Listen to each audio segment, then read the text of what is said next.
Hello and welcome to day 3 of Beauty Tech Live. Today we have a real global overview of digital and e-commerce trends with views from Brazilian heavyweight Grupo Boticário this afternoon, a look at the e-commerce market in China, Europe and the US with the NPD Group, and a look at Asian and global digital trends from retailer A.S. Watson.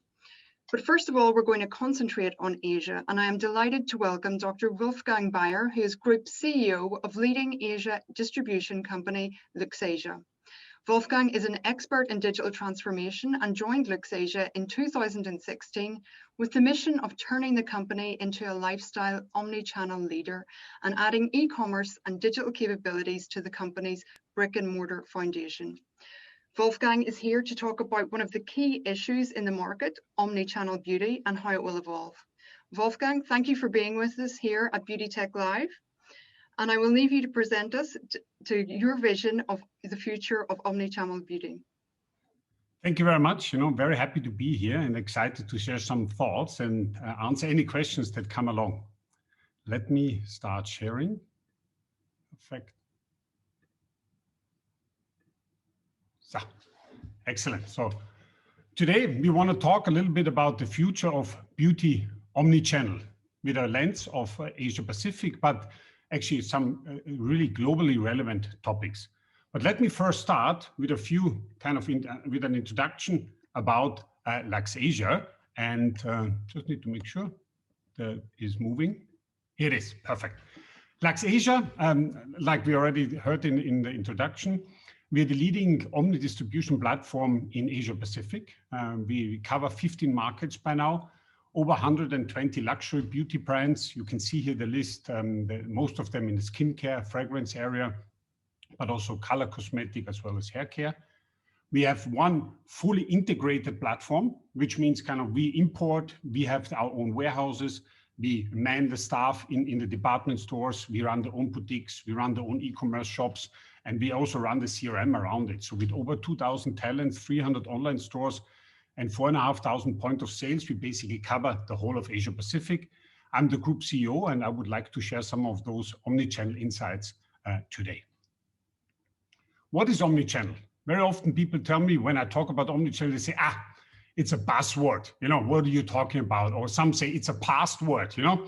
I believe it is still very, very relevant. We started talking about omnichannel more than 10 years ago. When we basically started the omnichannel transformation at LuxAsia, it was something that we really focused on, and I believe it's very, very relevant today. But very often, the definition of omnichannel is also not clear. So allow me to just lead you through. What is actually omnichannel? There's the classic single channel that used to be here for many, many centuries. One shop, consumer comes in and there's an interaction. Over the last 30, 40 years, there was multi-channel coming in. So you also had e-commerce stores, you had some mobile stores, and each of them had their own channel. Over the last, I would say, 10 years, cross-channel came very, very clear. So which means, what does cross-channel mean? Cross-channel means you still have the transaction in each of these different point of sales, a retail store, a mobile, or basically your e-commerce store or platform, but you have a one consumer interface. It's basically aligned, so people that feel like, it's actually all aligned, it looks similar, but it's still very, very separate from each other. And this is actually where a big part of the beauty industry, but in general, most industries are at the moment.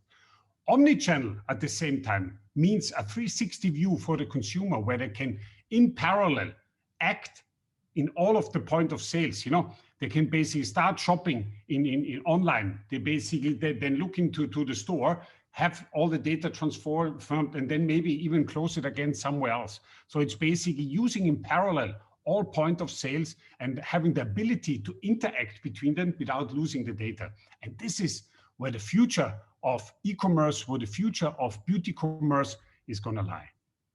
So this is omnichannel, and we believe it is very relevant. Now, what does it require? We believe there are 3 important points. The first one is, as a company, as a beauty player, as a distributor, as a retailer, you need to make omni the #1 priority for your group, setting a clear vision and a strategy. The second one is about investing into the right building blocks, and we're going to talk about them. And then embarking on a learning journey, because the omni-channel learning journey is never over.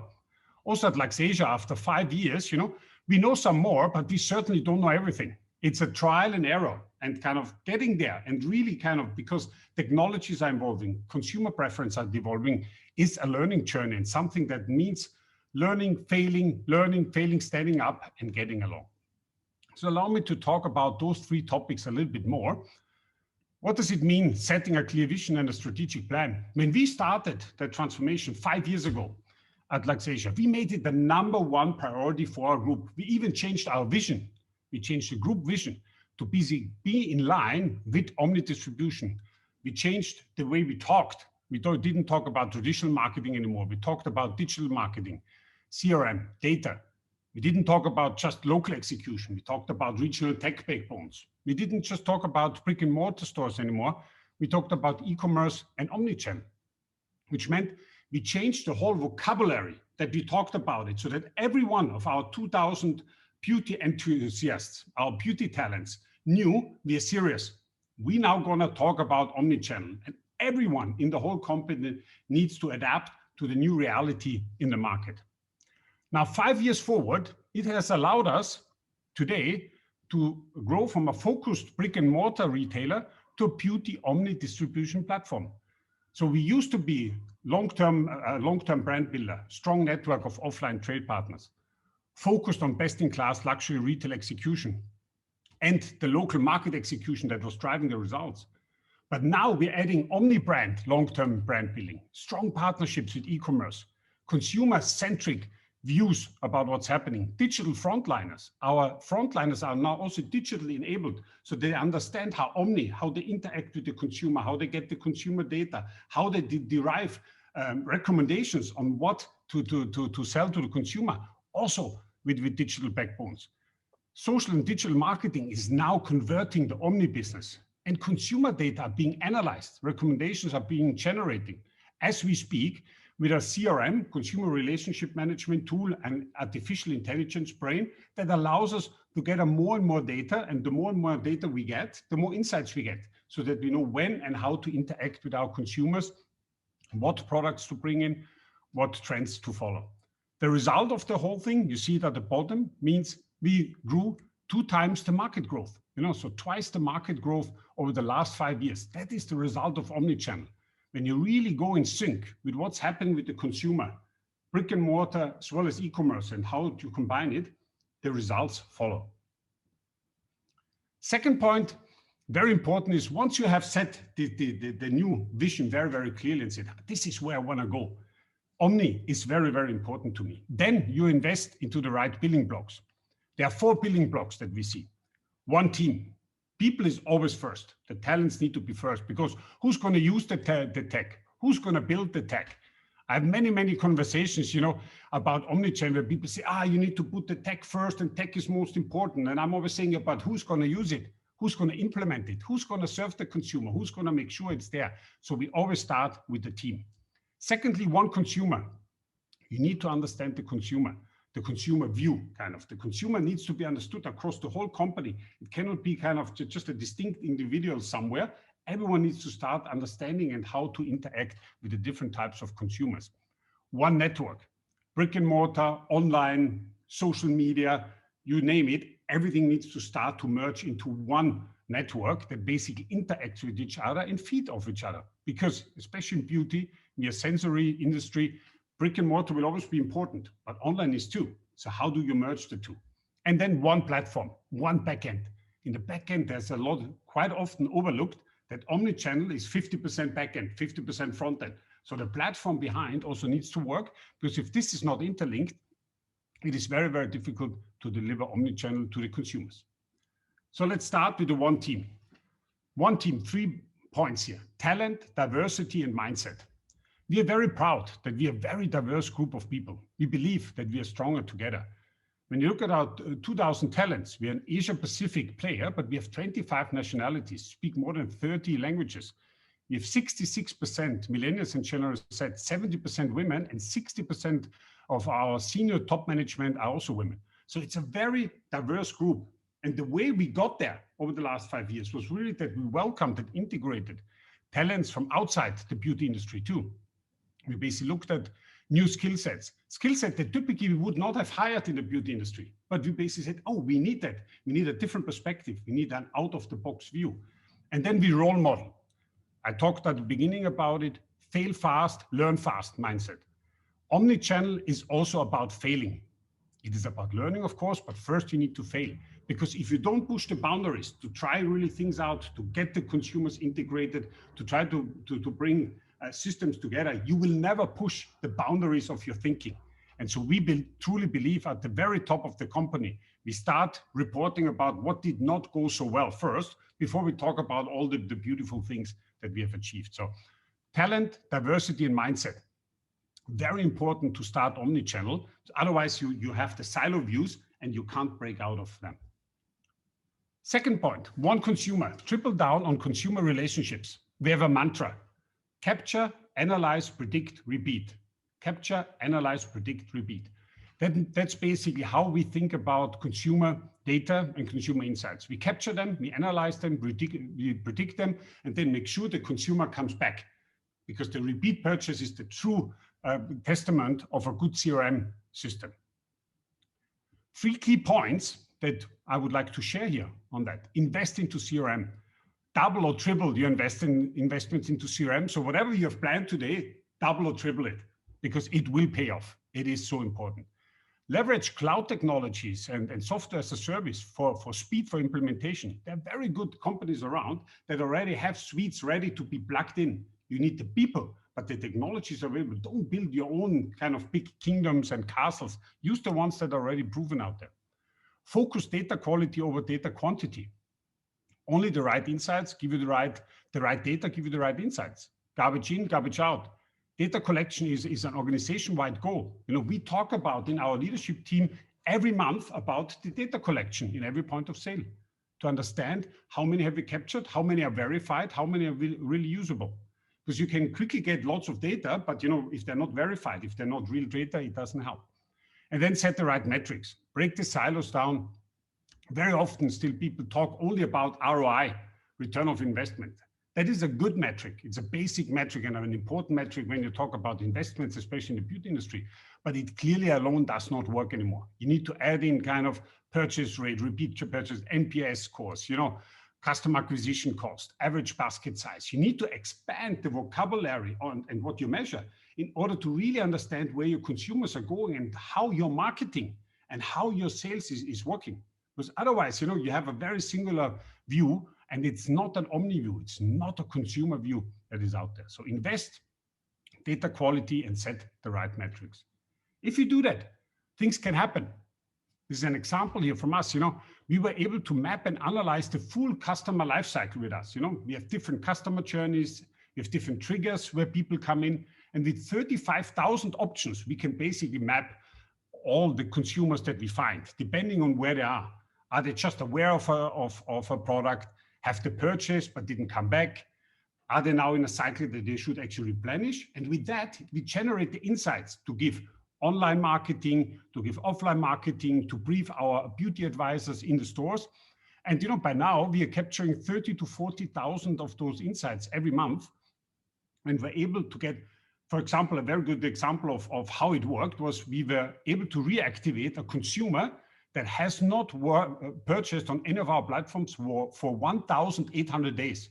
You know, so more than kind of 5 years almost, you know, that person has not purchased. But, you know, we looked at the data, we analyzed and said, actually, this person should like something like that. And we started marketing and the person came back. So you have much more targeted marketing then when you put the right data in, when you have the right people, and when you use the right technology to start analyzing it. And don't be afraid of it. Jump into it and make it happen. The third point is about the network. I think the networks need to integrate. It's a very easy thing to say, but a very difficult thing to do, especially in the luxury beauty area where we are, because the seamless luxury consumer experience is so important. What we say is very simple. When we integrate networks, we say less stores, more focus. Focus, you know, on what you really want to change. Flagship stores, beautiful pop-ups. Choose the right e-commerce player. Mix and match the different formats together. which platforms you're on, but focus, focus, focus. Just going everywhere to be there doesn't make sense. It needs to have a real integrated network strategy to say, this is where I want to be in 3 years, and therefore this is where I put the investments today. Own your online points of sales. The forecast is somewhere between 30 to 60% of sales will come from online pretty soon. Treat the online marketplaces as the new malls.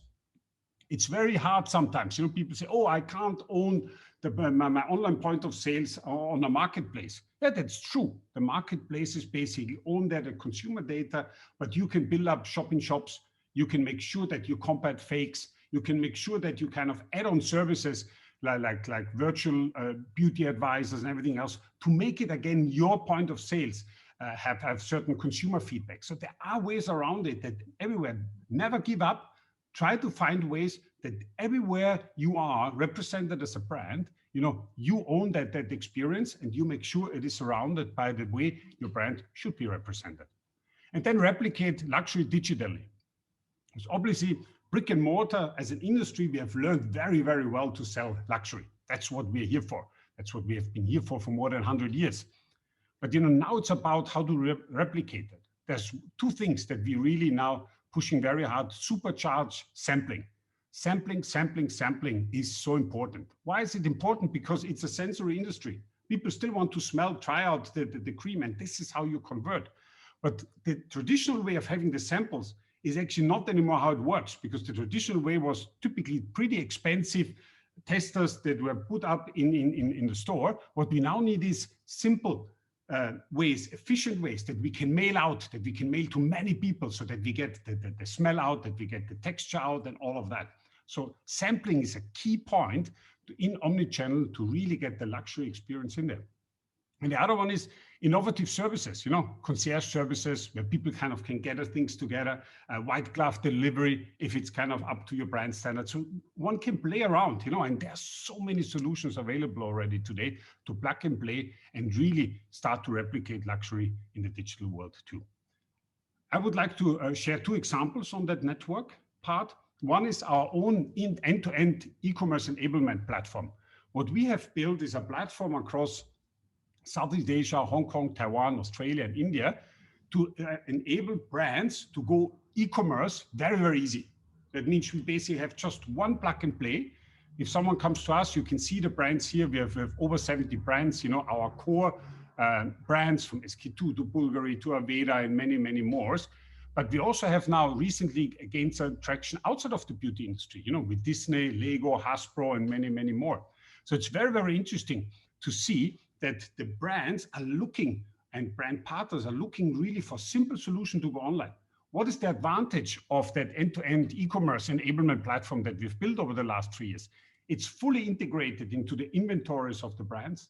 It is done by local warehouses, which kind of prevents any cross-border arbitrage business because we can stop that. And it is basically, it has absolute pricing and brand control. So we have our dashboards where we basically make sure pricing is absolutely aligned with what the brand has set as a strategy. The brand proposition is absolutely aligned. But that is basically means you don't need, we have 15 of those platforms across the Asia Pacific link to it. You don't need 15 people monitoring it. It's actually one-stop solution. And it's really helping us to grow significantly in e-commerce and add it very quickly to the other channels in the department stores, in the chain stores, as well as in the boutiques. The other example is something we are very proud of. It's our very own Essentials, which was also featured by BW Confidential. Thanks for that. And recently also highlighted by Forrester. We invite you all to come to Singapore. Please come and try it out. It's not yet the finished product in Omnichannel, but we're getting quite far already. We're integrating our events, with the social media data insights. We have pop-ups that are integrated to what we learned from the core platform. We have an online shopping experience with a luxury touch, where we really kind of put a lot of emphasis on the consumer journey, how people check out, how people look at that. We have our own kind of content creation there, where beauty advisors and other enthusiasts can create the content that people like. And then obviously our core retail stores that convert a lot of the business, give the people the confidence that this is really a fantastic omni-channel store for luxury and niche brands. And again, it is a long process. It's not something overnight. It's a learning process, but it works. Because since we have implemented Omnichannel, the whole essential stores and the revenues in the essential store have been growing way above beauty or overall industry growth in Singapore. And we're going to roll it out now in Southeast Asia. It's going to come to Malaysia, to Thailand, to the Philippines and Indonesia pretty soon. And this is very, very exciting. This is the power of Omni at the end of the day. If you put everything together, the consumer kind of recognizes it. The consumer says, this is some platform that I trust, and you can go after it. Last but certainly not least, and very often overlooked, is the backend. You know, the whole process optimization, the integration that needs to cover the whole organization. We call it our beauty platform, you know, where we say kind of all the insights that are coming in, the data that are flowing, you know, from CRM, from the infrastructure, you know, have to also link back to HR, have to link back to the supply chain, have to link back to our brands, and as well as the regulatory bodies. So it's a huge data flow that we have to manage in order that everything works. Because just think about it. I talked easily about setting Omni KPIs. Well, setting Omni KPIs that basically people share means you need an HR system that is flexible enough that people can share kind of KPIs and go into that. When I talk easily about saying, oh, our supply chain or our warehouses are e-commerce ready, that means the whole supply chain needs to change. You then have to basically have a B2B inventory, you have a B2C inventory, but this is just a digital kind of, I would say, diversion. It's basically both together, or division is the right word. It's basically both physically together in one of the warehouses. So it's a lot of work in the back end, but it's absolutely necessary to think through how do you want to follow the consumer, what do you want to basically do there, and how do you basically make the data architecture and the operations flow happen. We have a few fantastic people that allow us and spearhead that, and their job is really 24/7 thinking through where do we need to go next, what do we need to make sure, and put that in place. So that is basically, that was the 4 building blocks that we talked about. First of all, the team, you know, the diversity and the mindset that you put in place. Then the one consumer view, putting everything together that you can really serve the consumer. The network that comes together between kind of the brick and mortar, the digital, the e-commerce, and then last but not least, the whole platform in the back end that needs to integrate from supply chain to finance, to HR, to your warehouses, to your and delivery to your brands and everything else. With that, we have set ourselves on a journey, and I think that's overall a journey that companies can rely on, because I've been working in Omni for almost 12 years, and these are some of the key, I would say, insights that I gathered over that journey. Now, the next step is a very exciting step, because it's about learning, continuing to embark on that, to really get to this absolute 360 integrated omnichannel view. And that is basically something that we're looking at. And you may look at that chart and be scared and say, oh my God, you know, what does he want to say there? So bear with me for a minute. I think what we talk about omnichannel, it means embarking on a continuous journey towards integrated technology and organization platform. What do we mean by that? What we are working towards is to say, how do we create actually an omnichannel organization that matches the technology? How do we create the people, the talents, the culture, and the mindset that matches the supply chain technology, that matches the digital technology that is out there, that matches the retail technology that is now available? Because it's very easy to talk about, you know, virtual beauty advisories or, you know, kind of about a digital supply chain and other things. But how do you get it really organized? Because, you know, one person cannot do anything. It's everyone needs to push in. In our case, the whole 2,000 people need to buy into that. And you see that, you know, some of these green boxes we already started to implement, like the full warehouse of automation. All our 11 warehouses are fully automated for e-commerce. It was a massive effort, 2 years of working. Our marketing department had to change the way basically to put everything together. Our demand forecasting, the supply chain, the finance, the SAP, everything else had to change. We had to upskill people. HR had to change, you know. We are linking a lot with our authorities and partners in direct data exchange. Another one, you know, product recommendations that we're now churning out in order to, so that our beauty advisors on the floor know, hey, if this consumer comes, they are most likely to buy this one. So why don't you start sampling this? But again, if you then have this technology and none of the beauty advisors kind of uses it because they don't have any trust, it's a lot of mindset and people change all the time. So this is where we are heading. We're excited about the journey. we are humble enough to know that we don't know much, but we know basically where we want to go, and we continue to fight on and make omnichannel reality. And I hope that overview also kind of stimulated some interest in some of the partners, and happy to discuss more. I think when you look at it, we are here, kind of 15 markets. We have the largest e-commerce beauty platform by now, with the consumers, easy to fill in, happy to connect and continue that conversation, obviously now also with you, Unak, and any questions that would come up. Thank you very much. Okay, thank you very much, Wolfgang. That was a very inspiring presentation of omnichannel beauty, and I think there's a lot in there, certainly in terms of data, in terms of the back end operations. I just want to start by asking you about that, because it is true, and you mentioned it, that when we talk about beauty tech or tech and tools that can be used in the beauty industry, we're sort of initially thinking about kind of gimmicks, I would say, or things that are consumer facing, but a lot of it is in the back end there, you said. Do you think the industry has grasped that? Do you think that they need to focus more on all of those back end operations? You said it's 50% of the omnichannel game in a way, in terms of getting the logistics right, etc. We are still seeing, stores that you go into a store and they don't have the stock, you've looked online and it said they did, and those basic problems. Is the industry getting the basics right, or have they still a lot of work to do there on that back end side of things? I think that there's still a lot of work to do on the back end side. I think I take a simple example, inventory. I think just bring the topic of inventory up to any of our beauty leaders here, and you will see, they will say, oh my God, yeah. Because, these are very, very big topics. You see a lot of the channels that basically now have all their online kind of setup, but then basically, they basically want split inventories. They say, oh, all the inventory for online is separate to the offline. What happens? The best sellers on online immediately sell out. You have no sellout. People don't like the e-commerce anymore. Move to another channel, are gone, and then people wonder why it's not working.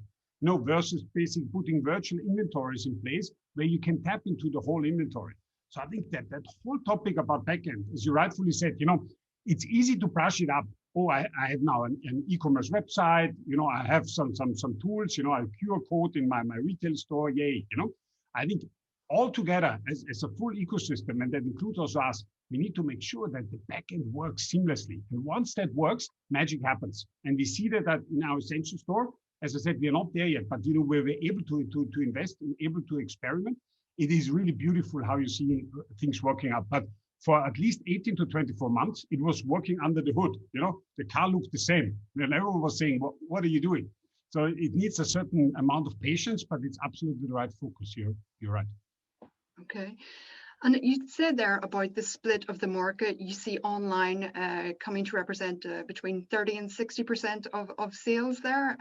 That's a big jump. Obviously, it depends what market you're in, because I know China is very well advanced in terms of online sales. But for other markets, it's a big jump. When do you see that happening, and how do you see the digital landscape there, that online landscape? Will it be mostly those marketplaces? What type of online players will dominate the market there as well? I think that's a very good point. I think, first of all, the range depends very much where you are at in as a geography, but also which kind of subsegment of our industry. So, fast moving color cosmetic can quickly go up to 60-70%, versus, the high end luxury skincare is more in the 25 to 30%. We believe that these shifts will happen over the next 3-4 years. I think we really see kind of everywhere, because, our e-commerce has grown 700% during the pandemic since the start, 7 times, So I think, you can see that these are very big steps to catch up. Our industry is a sensory industry. There will always be brick and mortar involved, in some sort of form. So it basically needs to go together. If you think about it, which of the platforms will be there? I think marketplaces will play a very, very important role, because marketplaces by now are just too big to ignore. Marketplaces are the malls, the department stores that used to be there, kind of where we basically went in as children and saw all the different brands. This is where people now go on a daily basis to do their shopping. So you can't ignore them. They will have a very, very big part, and most likely the biggest part in that. But then obviously brands rightfully starting to develop their own e-commerce sites, which enables a lot of the brand building. I always call them more an educational side, brand building side, because typically the volumes are not high in terms of transactions, because it costs a lot to compete with marketplaces on the keywords and everything else. But it is important that people also know I can go to an online.com and I have the full brand experience. I understand what the brand stands for. So we do encourage those .coms, absolutely. And then there are the specialty players, some of the channels that are also coming in with .com and investing a lot. And I think those three are the core elements. The one that is coming now more and more is social commerce. As Facebook, Instagram, WeChat, Line, and so we have so many in Asia that are competing, opening up the buy button. I think it's going to be a revolution, because you cannot only just now do the brand building, you can now basically sell and you can measure it. So I think there will be a lot of investments flowing in there. And can you see that being continuing to be quite fragmented, that social commerce landscape there as well? I think that will be pretty fragmented for quite a while in the medium term. Yeah, absolutely, because it's driven by social influencers, by smaller kind of cross-platform enablement. So I think this will take time until there's really kind of something established. But we see the future clearly that is the fourth pillar of the digital omnichannel experience.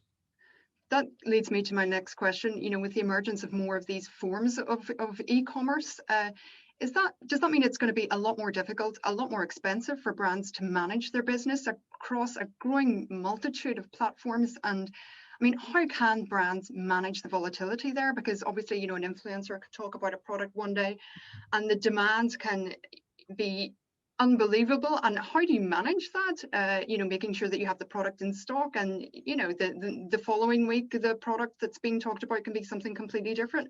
It seems to be quite difficult to manage. What would be your advice there? Absolutely. First of all, it's much more expensive and it's much more difficult. But at the same time, there's no choice, because this is the new market reality. And basically, when we look especially at demand forecasting and inventory, you hit it on the point here. This is the key, because as you said, we have sometimes, that we sell 10,000 bottles with an influencer overnight, and if you don't forecast it well, everything breaks down and it's a disaster. But at the same time, sometimes it doesn't work and you have all these bottles available. So I think what we basically look into is, number one is get the right talent. The talent in terms of demand forecasting, the talent that understands omni marketing, the talent that understands it are very, very valuable. These are very important resources, that live typically in the shadow of beauty companies. I think those guys will become more and more important, because, our industry is touch and feel, but analytics. And so I think they need to be able to combine both. There's a gut feeling, oh, this product could work, but then they need to back it up with data. And then you have success. But at the same time, there will always be misses, and that was the point I made at the beginning. At the very top, you need to allow people to make misses, because otherwise they will never go into that, because a social media campaign could be a disaster in inventory. So therefore, they need to put the right stops in, but they need to know that the board, the management board, and the CEO has their back and says, okay, you did the right thing. Let's learn from it. Let's not do it again. Okay, a big mindset change there, just in terms of that. Obviously, there, the risk-taking culture there that's required today for digital business, and also in terms of what you mentioned at the beginning, people, the digital transformation, breaking down those silos. It's a big undertaking at companies. Would you have any comments there on how they can better do that digital transformation in terms of their own people, for example? Yes, so I think I repeat myself, but I repeat myself because it is so important. You have to start from the top, If you basically, as a board of directors, as a management board, as a CEO, say, oh, digital transformation is led by that person in that corner office over there, it will never work. Because that there's too much kind of dynamics in a company that it will not interact. So you need to lead from the top and need to make sure you communicate every single day that digital and omnichannel is the new norm, and there won't be a turn back. This is the way forward. Then when you go into that, we basically started that kind of whole exercise, looked at all our talents and said kind of which are the digital skills that those talents will need to acquire over time. And then we mapped it against the existing talents, and basically we started training them up. And we basically kind of gave time to the existing talents to say, oh, give 6, 12, 18 months to get there, get those courses. We can train you up. Training on the job is very important, and then see whether people get there. if after a while people don't get there, you can't endanger the whole transformation. You then need to make some shifts. So what we did first, obviously, we shifted people between the departments, and then at the end, you bring in new talents to really accelerate it.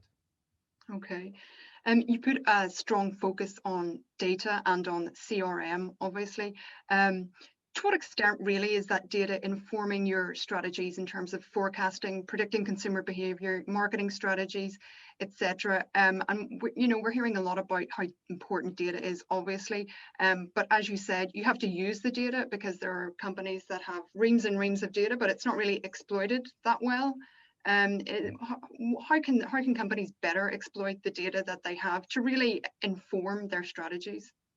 I think it needs to be a data-driven conversation every time decisions are being made. We talked about it, the beauty industry, there's always a gut feeling, because which products can work, which products cannot work, but they need to be validated by data. And then basically both sides need to learn from each other. There's this very experienced marketing person, and there's the data scientist, they will have different views. Over time, you want to merge that together. That basically they're not two people anymore, but you have kind of someone that understands the beauty marketing and has the data perspective in their mind. And I think that's always kind of when we, for example, present and we discuss anything, we say, kind of, what does the data say? And sometimes, we may go against it. Because, the person says, I know the market, I understand it, this will still work. And we say, okay, fine, we trust you here. Or sometimes we say, sorry, but, this data is too strong to believe in, and the risk is too high. We will basically go with the data. So it's really an iterative learning process, but data need to be part of the conversation. And I'm not saying they are the ultimate decision maker, but you always want to check them and asking people at every point of sale, even at the point of sale, for example, if you go to a beauty advisor, you say, how many people were there today? How much did they buy on average? People start saying, oh, these are questions that the people are asking, so that basically people become much more analytical, because that at the end is the backbone to survive in the future. Okay, that's great. Thank you very much, Wolfgang. Those were really interesting insights on the future of omnichannel beauty, which is obviously the key today and one of the most important issues in the market. Thank you very much for being with us here today. And we will be back at 11 to talk with Melina Guy, CEO of A.S. Watson Asia and Europe and Chief Operating Officer of A.S. Watson Group. We'll see you later.